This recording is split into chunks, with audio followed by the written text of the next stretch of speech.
So here we go. It's the Kopite podcast.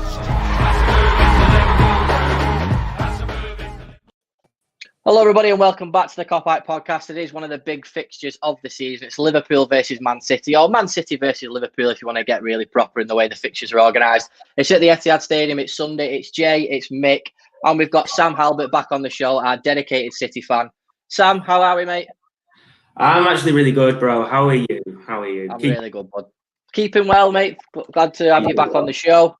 Pleasure to be back on the other side, even though we are on the other side. Hopefully you can see Manchester in the background, wherever that is. You know, we've got a bit of the bright lights, mate. We've got a bit the Manchester correspondent. Mick, you all right, pal? Yeah, all good, mate. You? Yeah, good. Thanks, buddy.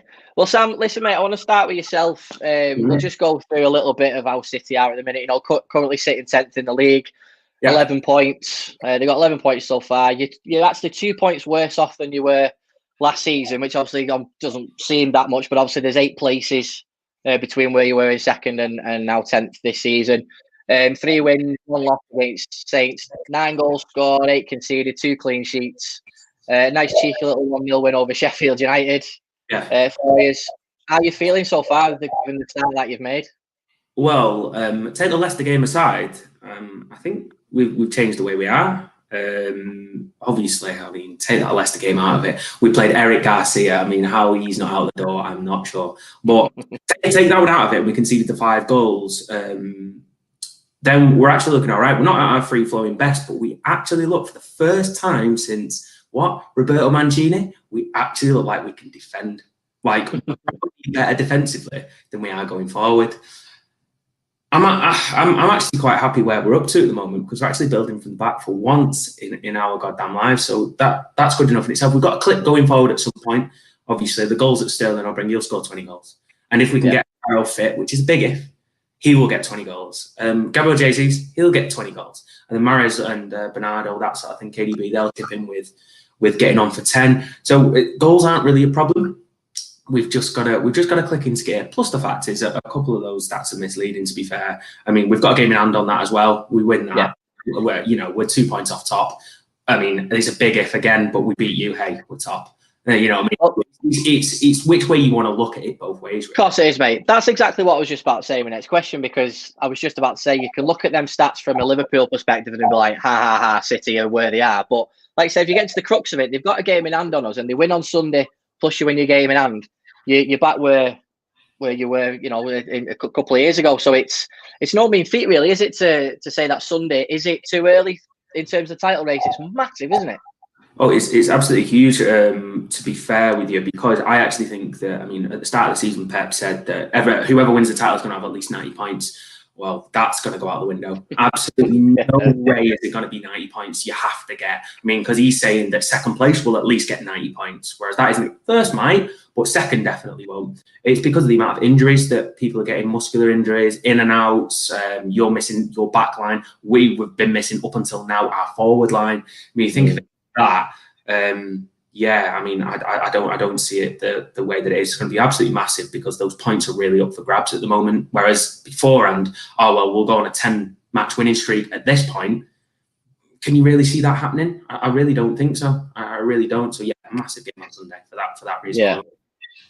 And Mick, Sam made a good point just with about the way the defences sort themselves out a little bit this season, into because obviously City were missing that massively last year. But obviously, there's a caveat to that where the forward line isn't performing as well as it did last season. You know, again, it's early days and that, isn't it? But given the fact that Liverpool obviously are depleted at the back, the amount of injuries, how are you feeling going into the game on Sunday? It's always a big game, isn't it? Especially away at City's ground. But it's the 8th game of the season, so it's still early days. Like, there's got journalists saying, is it asking Klopp, is it a title like that? It's just like, come on, that's a bit ridiculous, isn't it, when you think about it? Like, it's about doing that, but no, nonetheless, still a huge game. But I'm worried about our defence. I just hope Joel Matip is pass fit. Obviously, he was in the squad for the last game, so if we can get Matip and Gomez as a centre half pairing and the usual other 3, Robbo, Trent, and Alisson, I'm going to feel a whole lot better coming up against Jesus, I think it is, isn't it?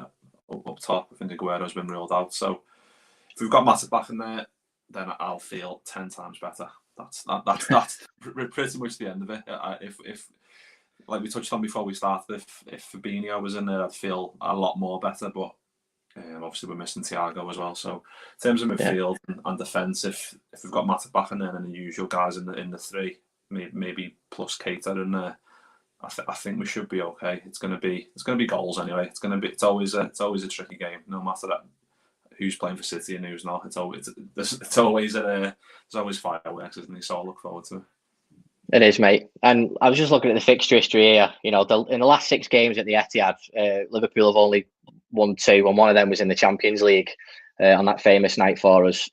We don't travel well to the Etihad, Sam, but you know, we said before we recorded, didn't we, that it's the same for you. Like, you don't travel well to Anfield, and you haven't done, I think, you know, since 2003. And does that instill you with a little bit of confidence how well City perform against Liverpool at the Etihad? Oh, yeah, it gives us confidence. Of course, it does. I mean, last year, let's take that one out of it. I mean, I predicted Desmond Tutu last time, and it ended up 4-0, was it? But to be fair, though, you were on your holidays, weren't you? I mean, let's be honest. If any City fan comes into this going, "Oh yeah, we beat you 4-0, so we're going to do it again this time," I mean, that's stupid. I mean, a proper representation of what both teams can do would probably be the Champions League second leg, which you ended up sneaking in the end, and also the one we ended up sneaking in the league 2 years ago. They're a much better representation in terms of like what both teams can do and how they match up with each other. It does give us a little bit of confidence, of course it does. I mean, if this was Anfield, to be honest with you, I'd have rather it been Anfield first game of the season, no fans in, because then at that point there's a possibility we could play with our fans there. And I think that with this fixture more than any, as I said beforehand, fans of both sides actually really make a difference. And that's sort of like akin to the rivalry that's been going on as well. Beforehand, literally, we have 17, 18 home games a season where we're dead quiet, and then we have United. Whereas now, actually, I would say that United are almost that second-class citizen in terms of that atmosphere that we bring to it. So I was hoping it'd be that way around. But yeah, we've got that home advantage in inverted commas, so hopefully we can take advantage of it like last time. Yeah, and Mick, are you feeling the same? Because at the Etihad we don't travel well, so obviously the way you'd have the confidence at Anfield, is it going to the Etihad? You think, would you be happy with a draw? I'd take a draw now if you offered me, but obviously, like we touched on, the players that we're missing, I think any Liverpool fan will say we'll take a draw because we're missing Van Dijk, Fabinho, and Thiago, who are 3 of our key players. So if we go to the Etihad and end up sneaking a win, I put a tweet earlier that's a huge marker we've laid down that we can survive without those fellas in there.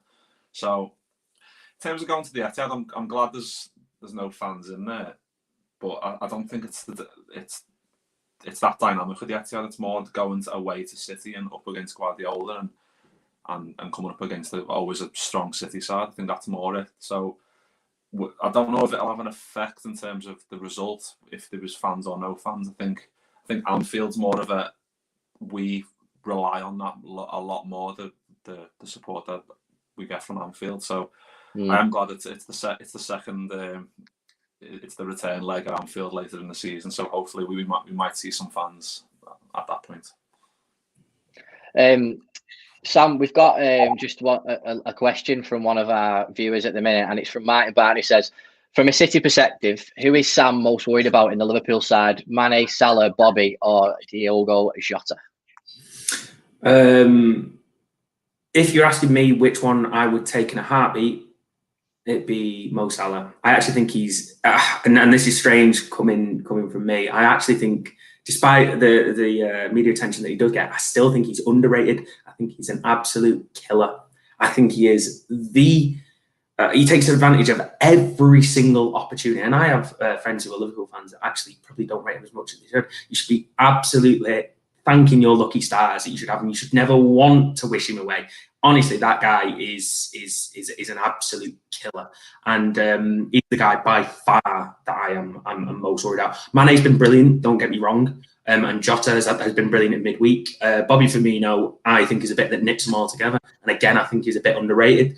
But to be honest with you, Mo Salah, every single day of the week, if he is out, I'd feel so much better. I think actually to combat that though, from a City perspective, I actually think he'll play Cancelo at left back, which is actually sort of something that we've never had before, because we had Angelino at Anfield and we had Mendy at our place. They're both attacking fullbacks, left-footed, and just go up the wing. Whereas this time, I think because obviously Salah trips in field onto his left foot, it will come onto his right foot, his stronger right foot, as he drifts in.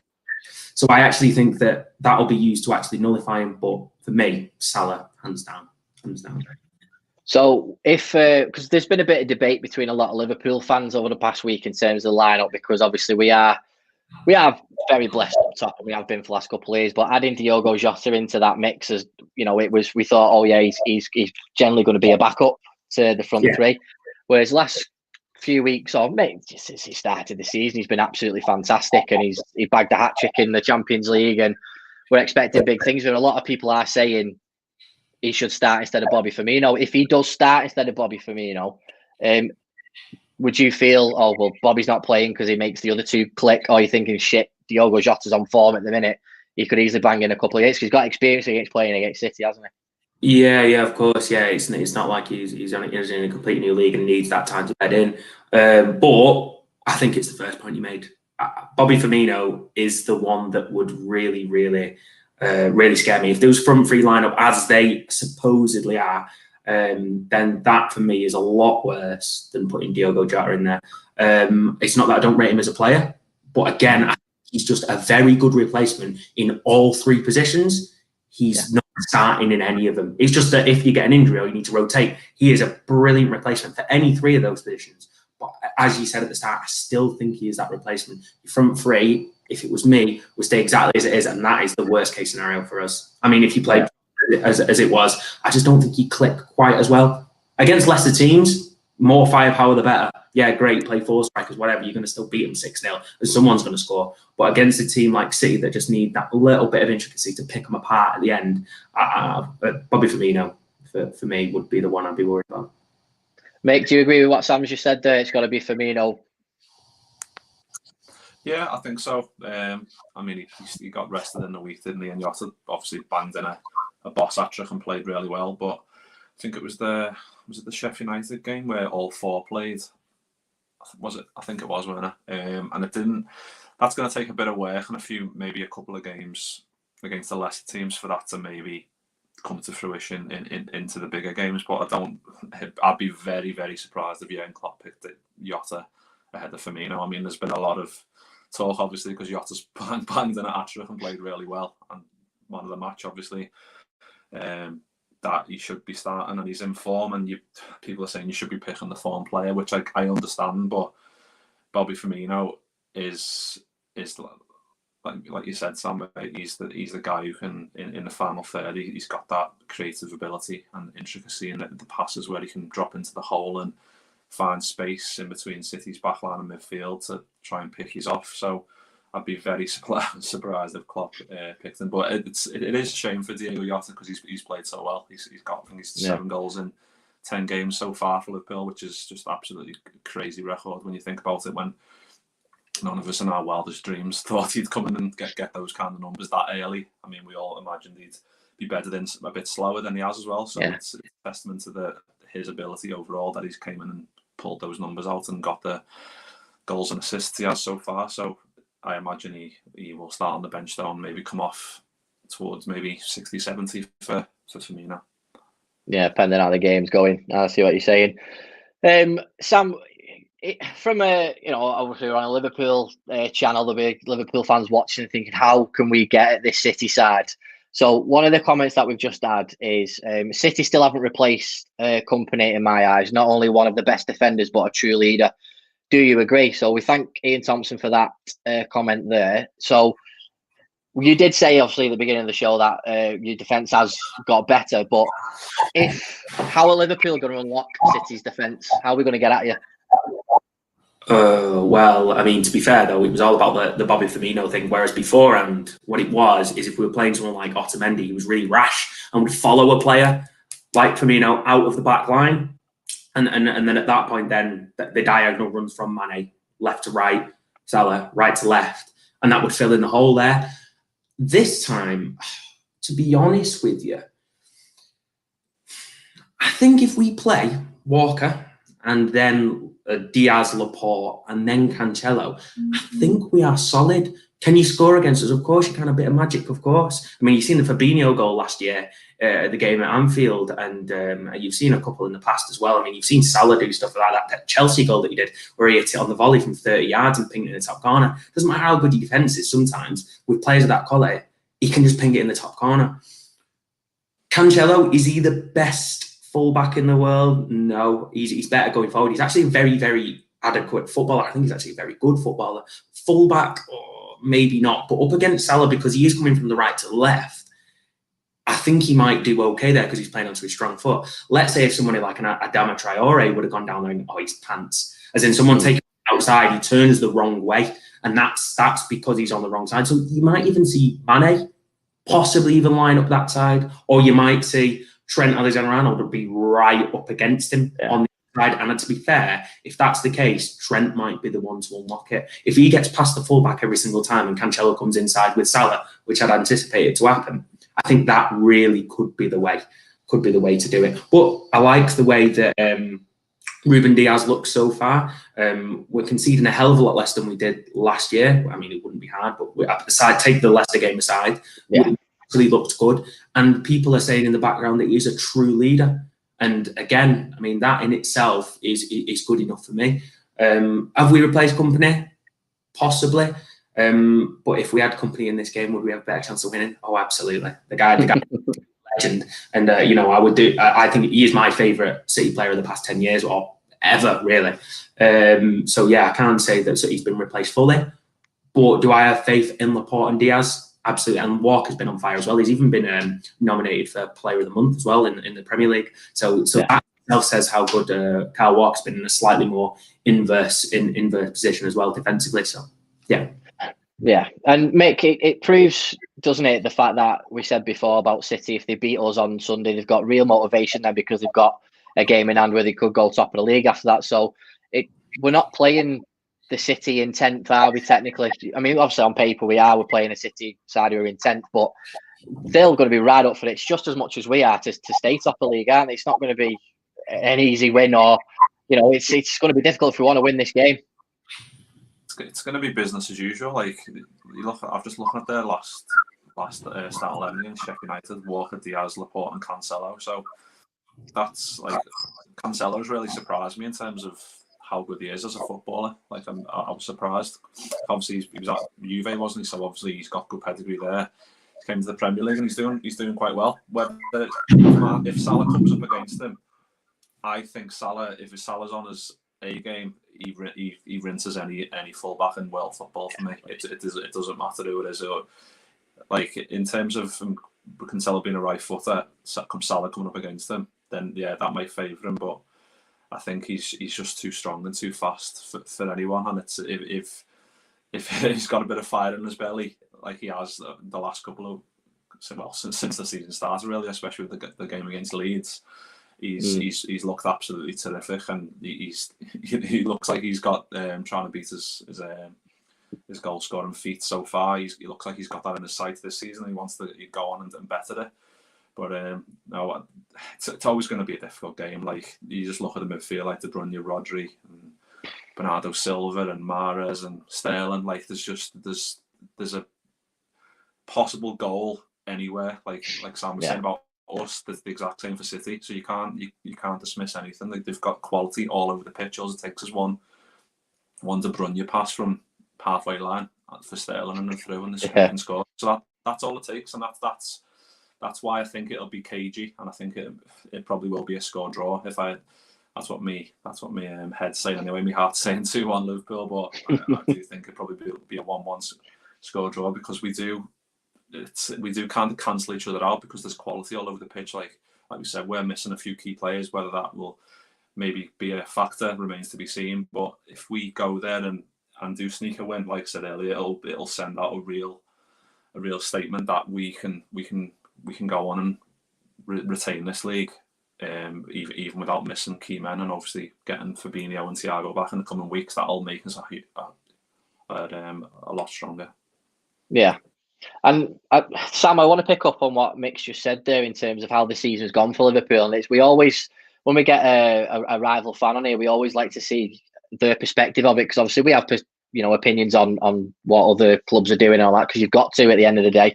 But given that Liverpool are top of the league in the Premier League, the top of their group in the Champions League without conceding a goal, considering the injuries that we've had, getting battered against Aston Villa, us Liverpool fans are surprised that that's happened, that we're top of both respective competitions. From your perspective on how Liverpool have done with that early injury to Van Dijk, Fabinho coming out, are you surprised just as much as we are? No, if I'm totally honest with you, not even slightly. You know why? Because you've got something different about you that we don't necessarily have. I think that what you guys have is that ability to score on exactly the 85th minute. Just when a team decides they want to go at you, what you do is you love to deflate them at the exact correct time. And then at that point, that just kills them off. It was like the Diogo Jota goal. I can't remember what game it was, but he scored in the 85th minute just to kill off the game. Yeah, exactly. You have that innate ability to be able to do that. And that, for me, it will come up a time like maybe against Villa, where, I mean, to be fair, that's a freak result. I mean, I wouldn't look too much at that. Someone was in the water that weekend, wasn't it? When you got battered and United got battered, it was like... it was just one of those where actually, you know what, it hit the peak of the point where actually lack of training, injuries, all just came up into one point where just teams could have just fallen apart. And as you'd seen from three of the biggest clubs in the UK, is the fact that we all conceded 5 or more in the same weekend. I mean, like, come on, what's all that about? But yeah, no, I'm not surprised. I'm really not surprised. I know your Champions League group isn't the hardest. I know ours isn't the hardest. We're top of that as well. So yeah, I mean, take that aside, and obviously we win our game in hand. There's only 2 points between us, despite the fact that obviously what's happened to us with having no strikers. We've only had like 2 games with the striker so far this season, and you've had obviously the Van Dijk injury. But the will of your team, and especially people like Mane who drag you over the line and Salah who drag you over the line, I'm still not surprised that you're beating the vast majority of teams. Yeah, and Mick, Sam's just made a really good point there, that I think it's from our perspective, it's like we did so well last season, and we didn't want the whole injuries to the players, and it was like, oh no, how are we going to cope? And you know what Twitter's like and social media, how there's just the negativity to just go straight in. We should have bought a centre back. We should have done this. And from a rival's perspective, Sam just made a really good point. He's not surprised, and I asked the question at the end of the day, but Sam makes a very, very valid point, doesn't he? Yeah, and I think it's difficult because we want the centre back, but who can legislate for a season-ending injury to your main fella? Maybe because we got rid of Lovren, there's the case that we maybe should have signed someone, but the fact that we signed Thiago and then we can move Fabinho into centre half, it's just been very unlucky that we've had the Matip injury, the Fabinho injury, and then obviously the Van Dijk injury, that all in the space of a couple of weeks, that it's compounded it, and it looks like a gaping hole there. So we've had to rely on 19-year-old Reece Williams and Nat Phillips. In the last game, we've done really, really well, but putting either of those into a game at the Etihad is going to be really tricky. I think I wouldn't wish it on them. That's why I'm saying before, like, if Matip's fit, he's got to go in there. And yeah, on the point that he's not being surprised with doing well, I think it's just the overreaction. I think it's just social media, isn't it? Like, people just banging the drum, we should have signed this player, should have signed that player, want instant results, and if players aren't getting signed or players are getting injured, they want like a world-class player on the bench, and it just doesn't work like that. It's not like people think the real world's like Footy Manager. You can't have like absolute quality running through every position on your bench as well without maybe upsetting the apple cart, and that's just not the way Klopp does things. Klopp wants a harmonious group who are all singing from the same hymn sheet, and not all maybe world class, but he wants players who are in a good bracket who can come into the team in the future and fight for positions. And Reece Williams could definitely be one of them. Like, he's came out of nowhere, really, 19-year-old kid. Yeah. On loan Kidderminster last year, I think, and he's came from the youth, and he's done really well in the games he's been put in. So I'm not surprised we're doing well. Like, it doesn't surprise me, but it's just that I want that security in numbers in terms of getting Fabinho back and getting Matip back, getting Thiago back, just because then we've got that security in front of the back four. Like if we have Fabinho in front of the back, there's two centre backs, and it was Gomez and Williams, I'd feel a lot better about Williams being in there. It's just the fact that we haven't got him in there that we need a Matip in there just to let that experience rule, and then the midfield should look after itself if we've got him in there. Yeah, it's perfectly said, mate. Well said. And Sam, you know all about this type of stuff, don't you? Because company leaves, Laporte gets a really, really bad injury, and you can see exactly what it can do to a side. I mean, from a fan perspective, when watching that, was it just as effective for you guys to be watching it?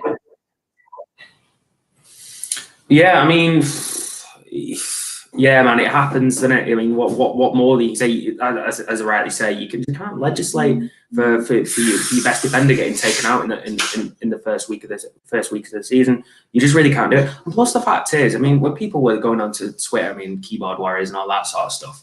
I mean, it's at the moment really, it's the bane of football really, because it leads to reaction and things like that.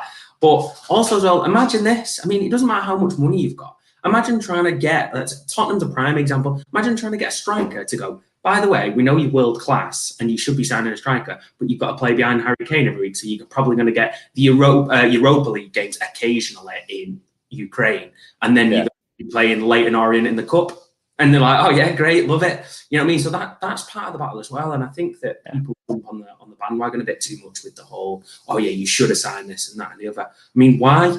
Why should you? I mean, you got 99 points last time. You've won the Champions League the year before, final the year before that. I mean, you probably should trust what's being done there. The process is there's clearly something working there. And that's exactly the same from my perspective in terms of like when Laporte got injured. It's like, well, okay then, that's great, but he's a 50-odd million pound player. Should we have signed another 50 million pound player just in case he got injured? I mean, what's all that about? And then have Otamendi sitting there never going to ever get a game, and we're paying him 150 grand a week. We paid 30 million. I mean, come on, you've just got to be realistic with this sort of thing. You've been really unlucky. And Van Dijk and Fabinho at the same time.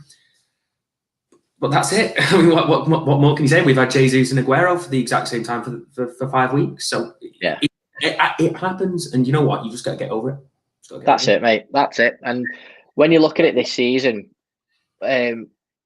City are going to be chomping at the bit because they want to win this trophy back. And when we finished on 97 points and we didn't win the league, and we were all massively heartbroken, it gave us, not just us as a fan base, we've been craving it for 30 odd years, but it gave that team, once we'd won the Champions League, it gave us right, this is the season now where we are going to win this league. We're going to come back stronger, albeit, we didn't really add to the squad, but we came back with that fight for it. As a City fan now, given how the Champions League for you last season was probably a missed opportunity, considering the way the format had gone, and you had such a very, very good opportunity to win the Champions League, and it unfortunately didn't happen for you. Well, unfortunately for you. The Schadenfreude in that was... just trying to be polite there, son. Just trying to be exactly. That's me. Just that you don't have to be polite just because I'm a guest. You know what I mean? You can say what you want. Yeah, fuck it. But this season, Sam, is it you want this trophy back, or is it just fucking get a European Cup? What is it that you want personally, or what you think the club wants? Is it both? I mean, as it generally, again, as in last year, I mean, obviously I would have loved to have won the Champions League. And, I'm not going to sit here and lie and say that I wasn't. Was I that arsed because I couldn't go? That was the bit.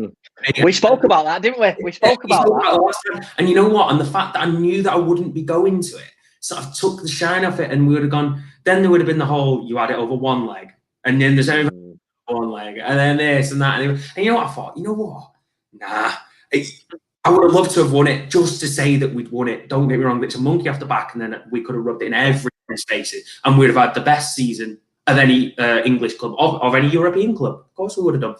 But because we couldn't have gone again this year, I think the club won the Champions League.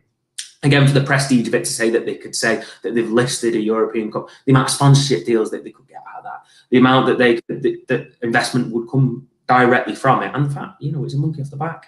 The Premiership, though, is your bread and butter, and that's the one that I would say we'd want to win back. Are we as desperate as you were last year? Just to sort of like go towards your point, I wouldn't say so, because we've still won 4 of the past 8 years, whereas you hadn't had it for 30 odd years. When we first won it, especially the FA Cup and the Premiership the first time, were we a lot hungrier to win it? Oh God, yeah, absolutely, than we will be this year. Now it's more about the rivalry with you guys, and just as much as anything else, the whole Klopp versus Guardiola, you know, like who's got the better player? Is it Salah? Is it De Bruyne? It's everything about it. The fact that we win at our place and you win at your place is like we're sort of nip and tuck with everything. It's a bit more of a rivalry, opposed to saying that, oh yeah, we need to be winning. We need to be winning the Premiership back. Yeah, fair enough. Mick, with City, obviously, like Sam said, they want that Champions League trophy. Is obviously the one that's been missing under the new owners. It is the one trophy that they failed to win yet. Does that help us as a fan base a little bit to have that in our minds, thinking they're a bit more bothered about the Champions League, so they might rest certain players at certain points, and because obviously we want to retain this bad boy, obviously, don't we? So I suppose you could look at it like that, but I still think especially with us winning the league last year, they want to bounce back and reclaim the Premier League as well. So I don't know. It's hard to say. If we talked about it on the James Pearce one, didn't we? Like, is there going to be like a prioritisation in terms of Liverpool and what we're going to go for? And I don't think you really can. I think it's a bit of cliche, but you just pick your best team you've got for the game that's next, don't you? Like I don't think these type of managers are going, right, well, maybe in terms of the FA Cup and other cups like that, they might go, well, we'll play some of the youth players because we've got a bigger game coming up, which is probably going to be a Champions League game or a Premier League game. So it's just like, those are the two that we're fighting for. If Liverpool got both, I'd be very, very surprised, especially with obviously Van Dijk, the massive guy back there that we rely on so much. Him not being there, it's a big ask. If he was in there, we might have had a chance, but I don't think there's going to be any, I said, prioritisation from Guardiola's point of view. I think he's always wanted the Champions League, but he wants to get one over on Klopp, obviously, in terms of the Premier League and reclaim that back. So it's going to be a nice race, and I think it is going to be just between hopefully Liverpool and City this year for it. But I don't see anyone else coming into that picture just yet. Maybe Chelsea in a few years, but it's still going to be like Sam said, the Guardiola and Klopp trying to get one over. So that's going to continue for the foreseeable, I think. Yeah, absolutely. So before we finish them and before we get score predictions, I just want to go down memory lane a little bit. And Sam, putting you on the spot a little bit, mate. What's your favourite goal of the Liverpool City era from City at home? Because then we'll do the same when we go to Anfield. So your favourite goal or your favourite Etihad versus Liverpool moment? And Mick, I'll ask you the same in a minute, so you get thinking. Right, okay then. So, I mean, all right, I want to choose between two because they for different reasons. One's really, really significant, which was the Sané goal in where we won 2-1, which essentially galvanised us to go on that run to win the league. That was I take the Aguero goal aside. That is as much as I've celebrated a goal at the Etihad. It went absolutely balmy. But from a technical perspective, if you know. What was it, about 2014, 2015? Aguero scored from almost the corner where he went round. Oh, yeah. And then sort of scored from the tightest angle you're ever going to see. I mean, that one was the best technical goal because, oh my God, how the hell did he do it? As a moment, the Sané goal. Absolutely. Yeah. No, yeah, it's one that's imprinted on our brains. And I bet I can guess yours. It's got to be the Bobby Firmino goal in the Champions League. That's what I would have said. For me personally, yeah. I mean, it's that game, but it was more the Salah goal because that was the goal that really did seal the away goal point, obviously, wasn't it? And that was the goal that we needed because obviously it was such a nerve-wracking game. Anyway, because going into the Etihad and you'd scored after a minute and a half, 2 minutes, and we were on the back foot in that first half, and maybe we're unfortunate to go in at half time a few more goals down, especially with the one that had gone in, and it maybe should have been counted. But yeah, probably that Salah goal that went, and that was like the relief was like, right, yeah, I knew we'd done it now. I knew we were through to the semis. But Mick, favourite Etihad moment or favourite Etihad goal? Because there's not that many really.